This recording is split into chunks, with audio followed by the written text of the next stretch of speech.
My name is Anna. I'm a mom of 5, and I've been married to my husband for 30 years. Hey fam, so today I decided to share something a little bit more personal with you guys. Yes, I was pregnant at 17 and 47. Actually, I was pregnant at 17, 37, 39, 41, and 47. I think that's right. I guess you can say I was one of the OG teen moms. My first pregnancy went pretty much textbook. I mean, my body was working properly. I was healthy, pretty much healthy. It was pretty much textbook, although my baby was very big. He was 9 pounds, 1 ounce. But as far as the delivery and everything, it was really fast. No complications whatsoever, other than he was a big baby. So that was fine. But after that is when it got really interesting. At 18, I went to my primary doctor. I believe it was after the baby, it was after the baby was born. So it must have been maybe my 6-month checkup. And she had me run a panel of blood work. And when it came back, it showed that I had PCOS, hypothyroidism, chronic hypertension, and I had no idea at that age what that even meant. So of course, when they told me that at the doctor's office, I had no idea what that even meant and what it meant for my body at that point and what it was going to mean for the future.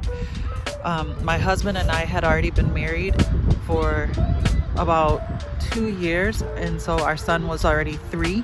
And we were trying to have more babies and nothing was happening.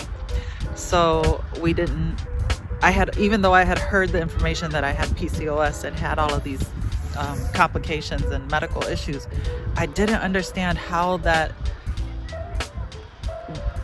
was affecting infertility.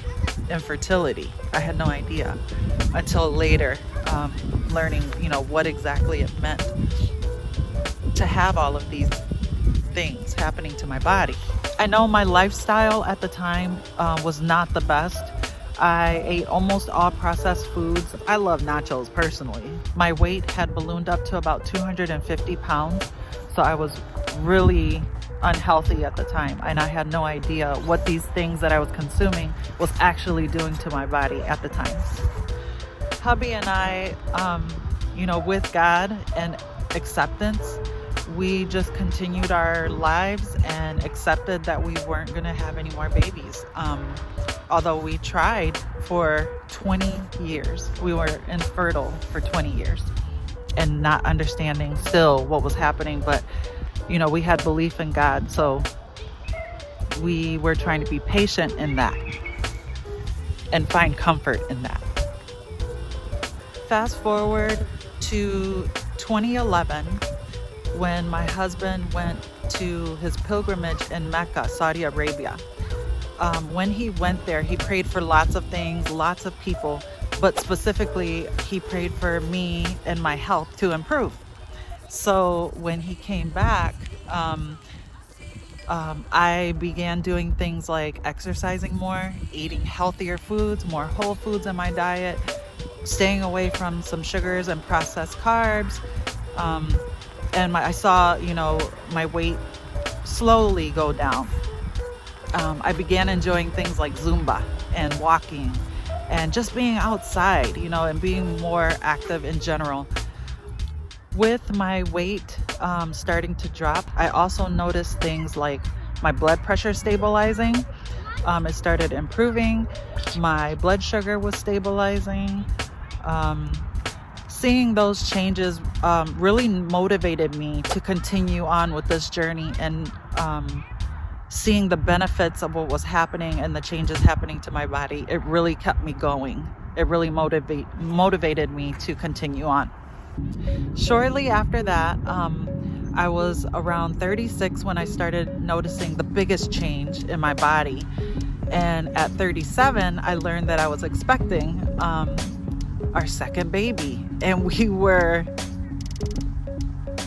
amazed. We were in shock. We could not believe it, and so happy, over the moon, excited that another baby was finally coming. Although our youngest and our oldest was going to be 20 years age difference. It was completely natural.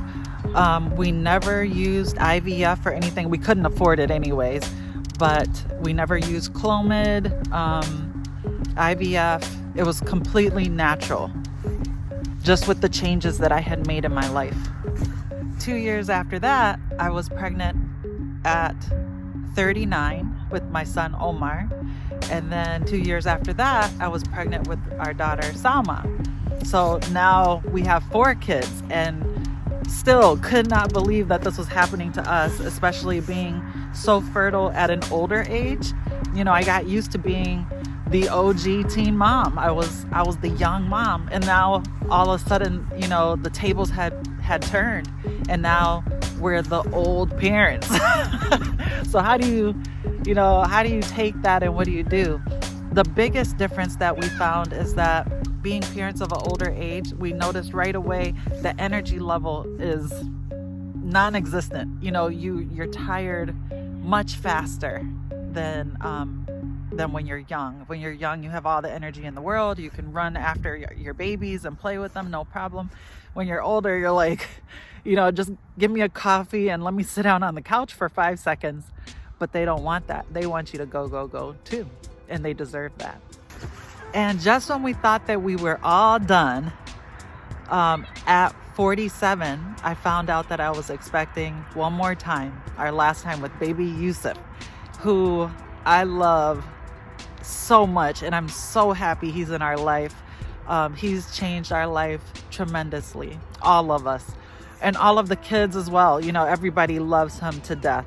So 47, I still can't believe it. I'm 47 now. And by the way, I'm breastfeeding Yusuf.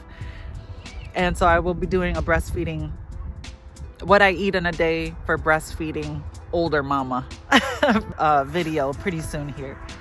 There was a major shift in the delivery of our son Yusuf at 47. And it's probably due to age. My body just wasn't up to delivering a baby at this stage. So it was difficult. We had complications. Thank God everything worked out. But I did have a lot of complications, I will say that. I had, for the very first time, gestational diabetes, and that was scary because it even came down to the point where I had to do, I ended up having to do insulin shots, which I had never done before. And towards the end of the pregnancy, my husband had to do the insulin shots for me because it became too difficult for me. So that was a challenge. The other big thing that was a complication, they had to induce labor at 37 weeks with Yusuf because of my blood pressure shooting up way too dangerously high. So they did that, and I had to be on magnesium, and that was no fun. And the scariest part was during delivery, I had what's called a uterine inversion, and that was scary. So I knew then that my body couldn't handle any more pregnancies. And since then, I've been on Mirena. All this to say that if you're struggling to conceive, or something is happening in your life where you're not able to conceive, you and your husband, don't lose hope. Pray and ask God what you want. Ask him what you want and what you need, and then be patient in that. You will have what you need when you need it, and be okay with that. Be accepting of that. God has a plan, and he knows better than all of us. So it might be a protection for you and your family that you're not conceiving for whatever reason. Be proactive in your health. Don't just sit around and think, oh, poor me. You know, I was that person too. I remember crying a lot and being very sad that nothing was happening.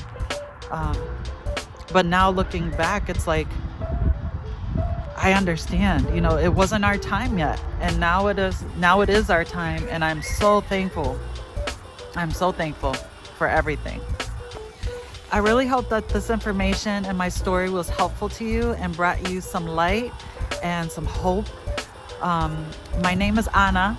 I don't know if I introduced myself. My name is Anna and I'm 47. I'm from Michigan. My husband and I have been married for 30 years this year in November. So just hang in there, be patient, be understanding, pray, be proactive, learn about your body and what's happening to your body. Try to feed yourself things that are nurturing to your body, that are going to help your body work properly, work the way that it needs to be in its optimal form.